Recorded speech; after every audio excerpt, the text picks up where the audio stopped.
Hello, I'm Rich Goldstein. I'm a registered patent attorney, and I'm really happy to be back here on Freedom Ticket to help you with your seller journey on Amazon. I started out in electrical engineering. I was studying electrical engineering, and I realized that I didn't want to be an engineer because it would be working on too much of the same thing for a long period of time, and I wanted some variation, and I didn't want to work for anyone else. So I went to law school, and I became a patent attorney. And as I was graduating again, I realized I didn't want to work at a law firm. So I founded my own IP boutique, Goldstein Patent Law. So 30 years ago, I started my law firm. I didn't have any clients. I didn't have any sales. And so like any business, I had to generate sales. So I got really interested in marketing, and I did content marketing in print form in the 90s. And what that looks like is I launched a magazine for inventors. And so that was a way in which I got my message out there. I built a name for myself, and I gained clients. And I'm really proud of my entrepreneurial journey. And so I'm really happy to help you with yours as you're launching on Amazon. So there are two ways that IP is important to you in your Amazon journey. The first is that IP can be an effective way to eliminate or at least limit competition among sellers of similar products. And sometimes that could be you taking down your competitive listings. And other times, unfortunately, it can be competitors taking down your listings with their IP. And that's why it's important to understand how to protect yourself. And also it's important to understand how to stay clear of their IP so that you don't end up shut down. And second, IP can be a significant contributor to your brand value. That is, when you go to exit your business, IP can have a significant impact on the paycheck that you get. And I was talking with Scott Dietz from Northbound the other day, and he's involved in a whole lot of mergers and acquisitions and was very involved in a lot of the brands that were acquired over the last several years. Now, the aggregator boom has ended.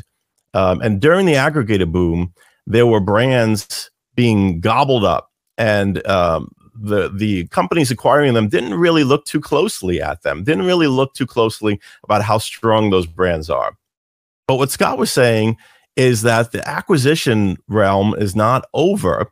It just has changed in that now the companies that are acquiring other brands are closely scrutinizing what they're buying. And they're really looking for that thing that makes your brand special. They're looking for the thing that makes them sustainable.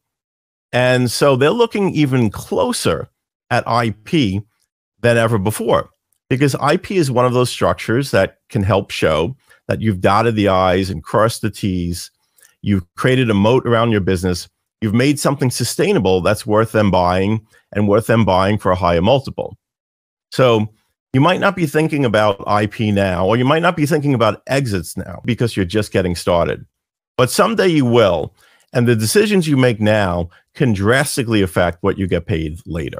One of the things that Kevin talked about was picking a name for your brand.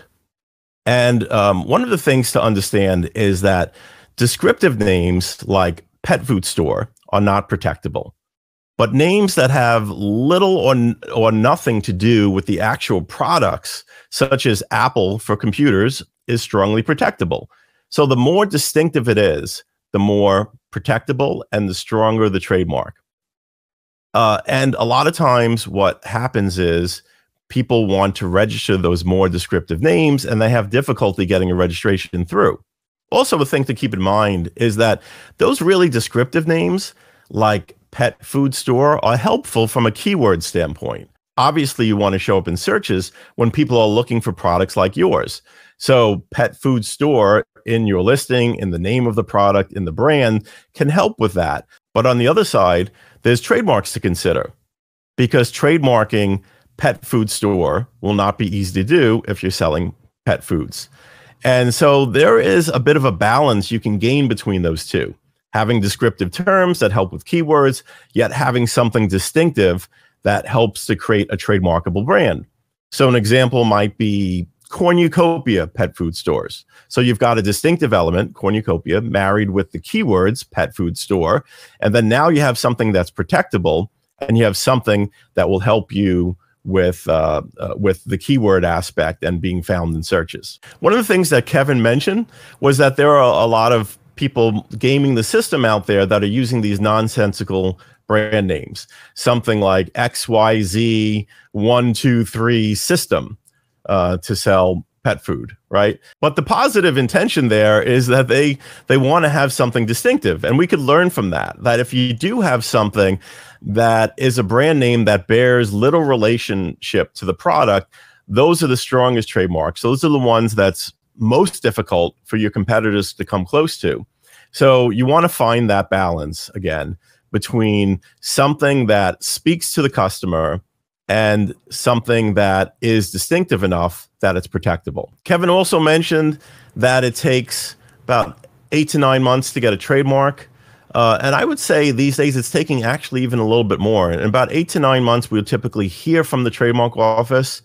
Then it could take a matter of a couple of more months if it gets approved immediately, or if we need to go back and forth with the trademark office, it might take as much as a year and a half. So it is extra important to apply as soon as possible for the trademark. Kevin also mentioned that I'd be talking about international trademarks. Now, here's the thing. You need to have a trademark in the jurisdictions or in the countries where you're selling in order to stop your competitors from using that brand name. Because trademarks are jurisdictional, and your US trademark does not count in Germany. And Kevin talked a bit about how that works with brand registry, where you can get brand registry by, say, a German trademark, but that's not necessarily going to allow you to protect it in the US. For that, you would need a US trademark. So it's a reasonable strategy to get trademarks in the countries where you want to actually sell. But there are some great reasons for protecting your trademarks in other jurisdictions, in other countries. One reason to protect your trade name internationally is that it provides upside when you go to sell your business. If you've only been selling in the US, but you have trademarks in Europe, Japan, Brazil, etc., when someone looking to acquire your brand sees that, they'll say, wow, there's additional upside here. We can start selling in those countries and expand the brand. Because ultimately, when people are acquiring your brand, they're looking for upside. They're looking for ways in which they can expand it to be something even greater than you've been able to achieve so far. And that's part of what they're paying for. And therefore, they're willing to pay more when there's additional upside. And so you having the trademarks in other markets where you haven't yourself started selling will greatly increase the exit value. To the extent where you might spend 10 to 20,000 on additional trademarks, but gain millions in the acquisition through the fact that you've created that upside for yourself. Another reason for international protection is that you could prevent people from manufacturing and exporting the product from countries where you gain that international protection. So China, for example, there have been several nefarious players that have been going ahead and trademarking your brand in China and preventing you from exporting from China to hold your trademark hostage so that they could sell it back to you. And that's the reason why it pays to get a trademark in China, especially if you're manufacturing there. On the patent side, if you have a Chinese patent, you'd be able to prevent other people from manufacturing your product or a copy of your product in China. So a Chinese patent could be effective as well. International patents also provide upside in that it extends protection into other countries. A US patent is only effective in the US against having people make, use, or sell the product. But if you want to prevent people from making, using, or selling the product in other countries, you need to gain protection in those countries. The problem is, however, that international patents can be very expensive. And you might not want to file international patents in the beginning because you're not sure how much the brand is going to grow. You're not sure what the potential is for the brand. And so there are certain mechanisms for giving you additional time to decide about the international patents. For example, if you file your patent application in the US, you have a year to then file in the individual countries where you want protection. And there's one further step that you can take. It's called a PCT application, which stands for Patent Cooperation Treaty. So if you file that PCT application within a year of your US filing, that will buy you approximately another 18 months in order to decide what countries you want to file in. So, for example, you're thinking you might want to file in South Korea, Brazil. Anh chị đang bán hàng trên Amazon. Skyrock cung cấp các dịch vụ dành cho các nhà bán hàng trên Amazon với mức giá cực kỳ ưu đãi như đăng ký brand với USPTO, từ Thailand Ten, từ Jungle Scout, Logistics và Warehouse. Xem hình thông tin chi tiết dưới phần mô tả nhé. Japan and China, you could file a PCT application before the 12-month mark, and then you have an additional 18 months to file in South Korea, in Brazil. Maybe you decide not to file in Japan by that point, and you file in China. But the point is then you have about 30 months to make the decision about the bigger budget. And within that time, hopefully you're growing your brand, you're scaling your brand, and you're seeing more clearly whether it's worth that additional investment. But in sum, the value of international patents and trademarks is that it extends your protection into other markets, and it provides upside for when you go to sell your business. Let's talk about patents. And Kevin mentioned that there are design patents and utility patents. I want to talk about that a little bit more deeply. So a utility patent is what you typically think of when you think of an inventor patenting their invention. In other words, that you have a product that is improved upon existing products, that there's a structural difference that provides a functional change in that product. And that type of improvement is protected with a utility patent. And a utility patent protects what you've actually changed structurally about the product in order to make it have that improved function. And typically, utility patents are considered more valuable, and they can be. But this is an important thing to understand about utility patents, is that they each have a scope of protection. And the scope of protection of a utility patent is determined by a portion of the patent called the claims. And what the claims do is they decide how much someone needs to do in order to infringe the patent. So a very simple claim for a very simple combination of elements in the product would be a very strong patent. But a lot of times when you go to patent and invention, it's not as different as you think it is. You think you invented the TV remote locator, but actually there are many, many other patents for TV remote locators.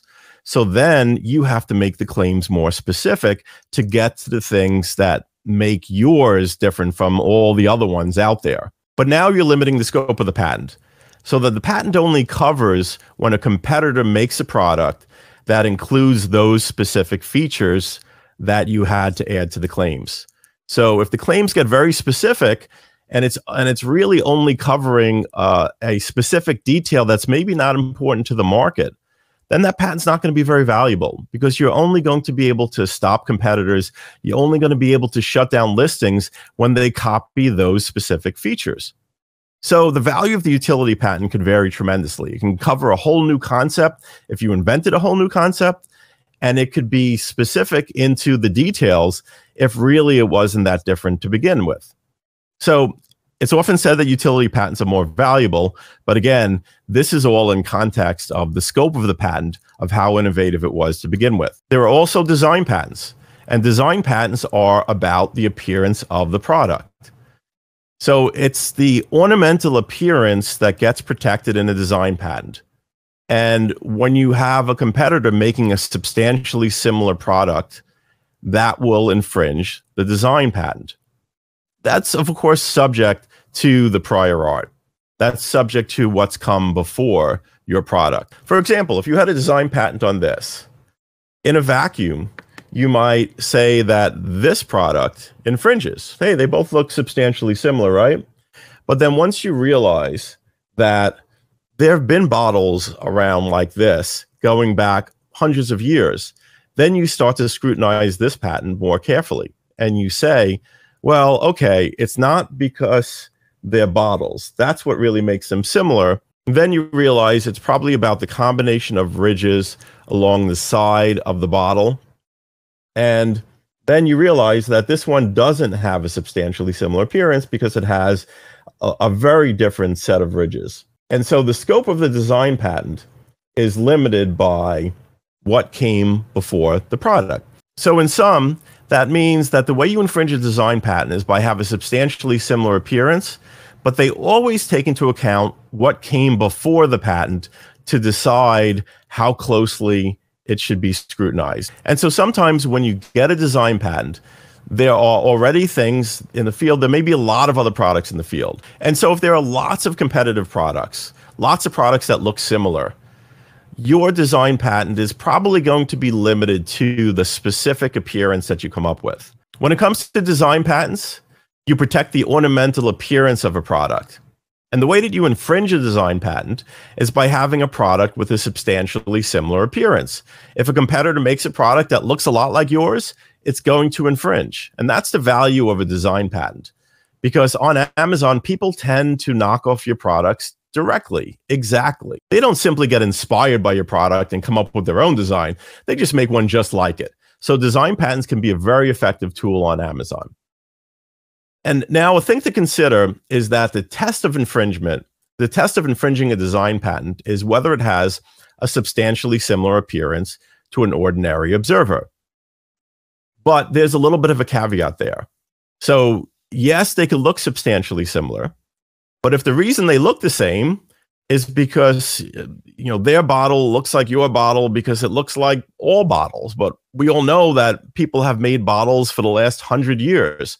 And so sometimes the similarity between them is just the fact that yes, they're similar because it looks like many, many other bottles that came before in the past 100 years or so.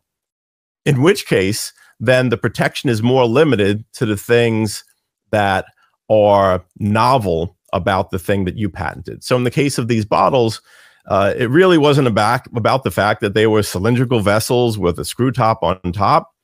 It was more about the ridges, that the water bottle here has a series of ridges that are curved, and the other bottle then has a different set of ridges, doesn't look quite the same. So they're going to scrutinize the infringement based upon what made this product new. And that's important to understand because a lot of times in your field, there may be a bunch of other products that look very close, and you're still able to get a design patent on yours. How come? Well, because when it goes to be enforced, they'll consider what came before. They'll consider that there were already many other bottles like it, and they'll look more to what made yours distinct. The end result will be that direct knockoffs, people that looked very close to yours, will end up infringing, but those that are similar, simply because it's similar to all the other things in the genre, will not infringe. I want to talk about timing because, of course, starting out, your resources are limited. And so any one thing that you spend money on might be taking money from something else that you need to do to launch your product. The more you spend on prototyping or on your initial order, the less you can spend potentially on pay-per-click or on marketing. And so you have to be careful about what you spend money on. When it comes to IP, it can be expensive. And so it might be questionable about how much you can really invest in IP in the beginning. And it may be expensive to protect every possible IP opportunity from the start. And so a lot of times people have the notion that, well, let me see if I could launch. And if things go well, then I'll come back and do the patents, or I'll come back and do the trademarks. So it's important for us to understand the timing constraints that occur with IP that don't really allow us to circle back to some of these things and require us to make some important choices in the beginning about IP strategy. When it comes to patents, you'll often hear people say, don't I have a year to apply for a patent after I launch the product? Well, sort of. It's not really true that you have a year. What it is that if a year goes by and you haven't yet applied for a patent, it's absolutely game over. There's no possibility of circling back to it. But it's a bit more complicated than that. So let me get a little bit into it. When you launch a product and you make it public, then you immediately lose the rights in much of the world to ever apply for a patent. In the US, there is still what's called a 1-year grace period, which means that if you haven't yet applied for a patent 1 year after you make it public, then it's game over. But still, there are many different ways in which you could lose the rights and that you don't actually have a year. One thing to know about international patents is you need to file in the US before you launch in order to preserve the right to file in many international countries, including China. If you launch in the US and then you file for your patent a few months later, and you later want to do a Chinese patent, you missed because you launched before you filed. I can't even tell you how many times over my career people have come to me with a product that's been selling extremely well. And I have to ask them the difficult question of, well, how long have you been selling? And they tell me 2 years, and people are starting to knock us off. And I'm then in the position of giving them the unfortunate news that it's too late, that I wish I could help them. And clearly they have the budget to have us do lots of stuff with regard to patenting their product. But because they missed, and because they've been on sale for too long, it's too late. So don't forget about this 1 year grace period as the absolute last chance. And also don't forget that if you launch before you apply for any patent, then you will have lost the rights in much of the world to ever apply for a patent. One of the most important things to know about IP is that IP that you do without IP strategy will likely be wasted. Almost any patents that you do without IP strategy is wasted. And that's where Kevin mentioned about using the Fiverr guy and low-cost alternatives and how that could really cause a whole bunch of problems. Not only will unskilled people be unable to get you the result that you're seeking, but you might not even be seeking the right result. It's like a lot of times when you're shopping around and shopping around by price, what happens is you're just looking for, well, how much does it cost to do a trademark search? How much does it cost to file a patent application? And then you'll get someone who say like, okay, fine, we'll file a patent application for you for X. And the problem is, it might not be that patent application that you should be filing. Maybe you should be doing 5 trademarks instead of this 1 patent, because that would be better in line with the goals of your business and better in line with what's possible with regard to IP protection. Maybe it's a different patent that you should be seeking.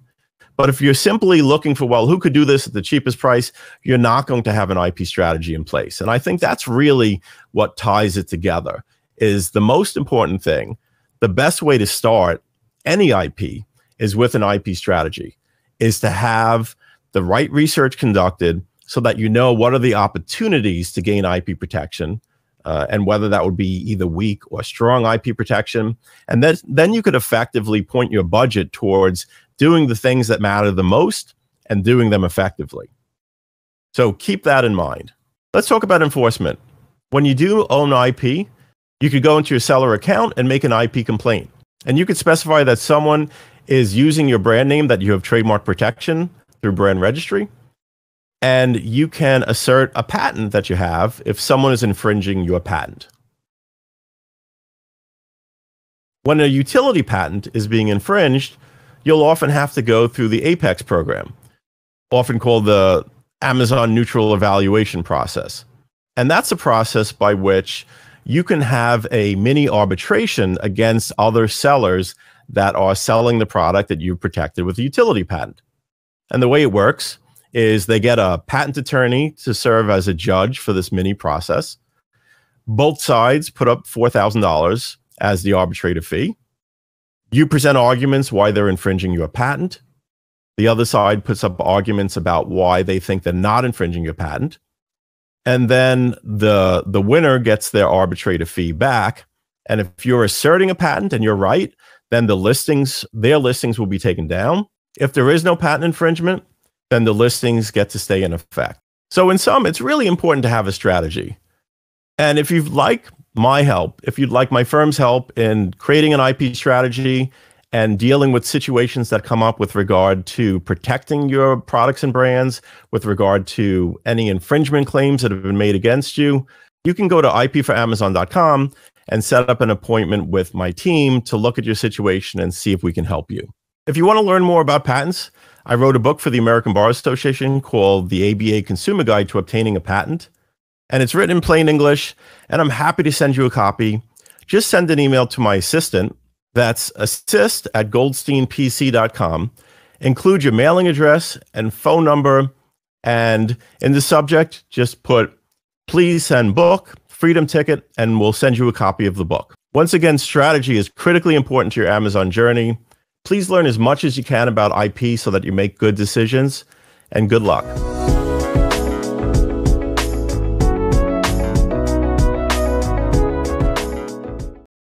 Anh chị đang bán hàng trên Amazon, Scout cung cấp các dịch vụ dành cho các nhà bán hàng trên Amazon với mức giá cực kỳ ưu đãi như đăng ký brand với USPTO, tuần theo link thêm, tuần chơi Scout, logistics và warehouse.